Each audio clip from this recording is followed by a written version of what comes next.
Oke, on air. Hmm. Assalamualaikum warahmatullahi wabarakatuh. Selamat sore para sedulur-sedulur pendengar Heu 99,9 FM Ponorogo.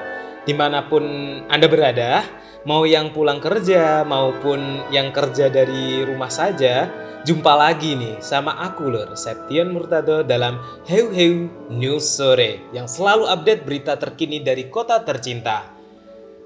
Beberapa berita yang baru-baru ini terjadi di Ponorogo sudah kami kumpulkan dan siap disajikan untuk menemani sore dulur-dulur di sana.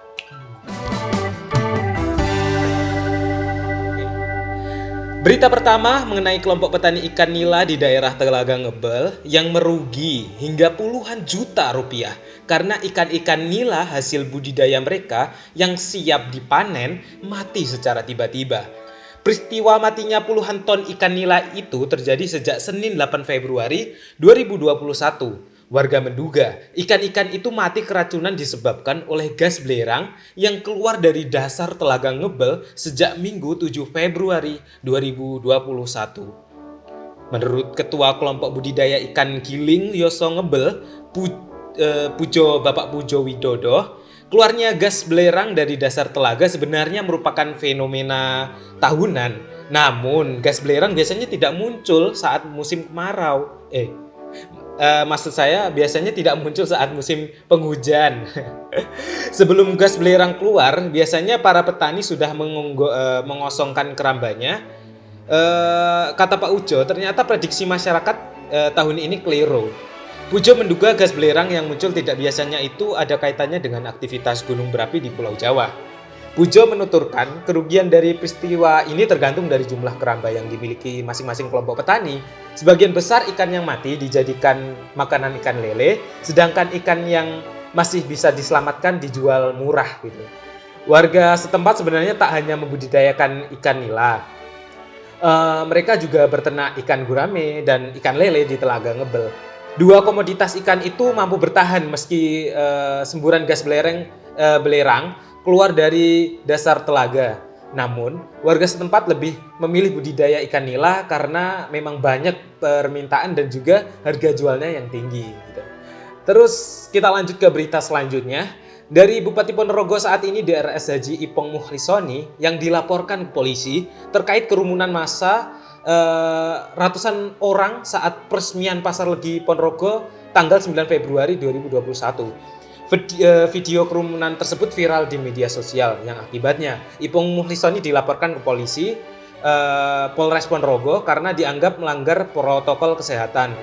Muhammad Yani, aktivis LSM selaku pelapor, mengatakan bahwa pada peresmian Pasar Legi 9 Februari 2021 tersebut terjadi kerumunan yang menurutnya mencederai SK yang diterbitkan oleh pemerintah itu sendiri.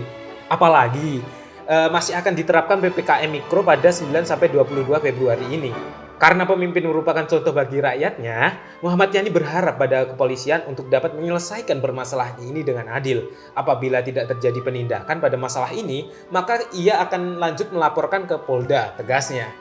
Terus ada berita terakhir sekaligus yang ada kaitannya dengan berita kedua tadi adalah berita tentang PPKM itu sendiri. Tentang PPKM Mikro yang berlaku untuk semua kabupaten atau kota di Jatim, termasuk Kota Ponorogo di sini. Di mana PPKM Mikro atau pembatasan yang skala desa atau kelurahan ini mulai diterapkan sejak hari Selasa 9 Februari hingga Senin 22 Februari 2021.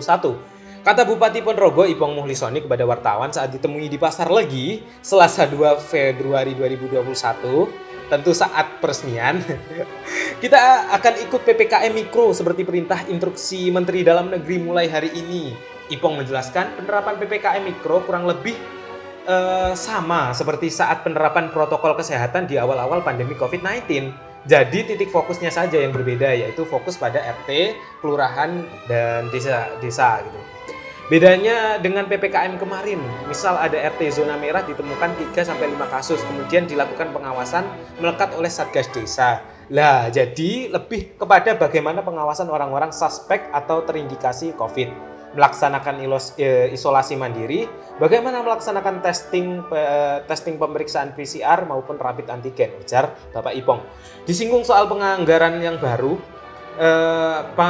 baru bisa cair di bulan Maret ini untuk PPKM ya, PPKM Mikro kali ini. Ipong menerangkan untuk Satgas Desa bisa menggunakan dana desa, sedangkan Satgas Kabupaten bisa menggunakan APBD. Satgas Desa memakai dana desa, kalau Kabupaten memakai APBD, tidak masalah. Kita alokasikan lagi, imbuh Bapak Ipong. Ditanya soal PNS dan pegawai BUMN, apa ada aturan dilarang berpergian ke luar kota? Ipong menegaskan hingga saat ini yang diatur soal work from home, nggak ada yang diatur cuma work from home. PPKM skala mikro mengatur wilayah yang lebih kecil, itu intinya, tandas Ipong. Sebelumnya, Menteri Koordinator Bidang Perekonomian sekaligus Ketua Penanganan COVID-19 dan Pemulihan Ekonomi Nasional atau disingkat KPCPEN, Airlangga Hartarto meminta pelarangan luar kota khusus bagi ASN atau prajurit TNI atau anggota Polri atau pegawai BUMN selama masa liburan panjang atau long weekend yang terkait dengan kegiatan Imlek nanti.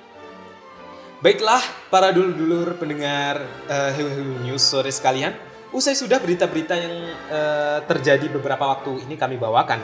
Tetap jaga kesehatan, jaga jarak aman, dan jangan lupa pakai masker ketika berpergian. PPKM Mikro sedang berlangsung. Tentunya ini adalah upaya pemerintah untuk menangani pandemi corona. Pandemi corona bukan hanya masalah pemerintah saja tentunya. Mari kita bahu-membahu melewati pandemi bersama-sama. Saya Septian Murtado melaporkan dari Heu 99,9 FM Ponorogo. Ada kurang lebihnya mohon maaf. Dan sampai jumpa kembali di Heu News sore yang selalu update berita terkini dari kota tercinta. Wassalamualaikum warahmatullahi wabarakatuh.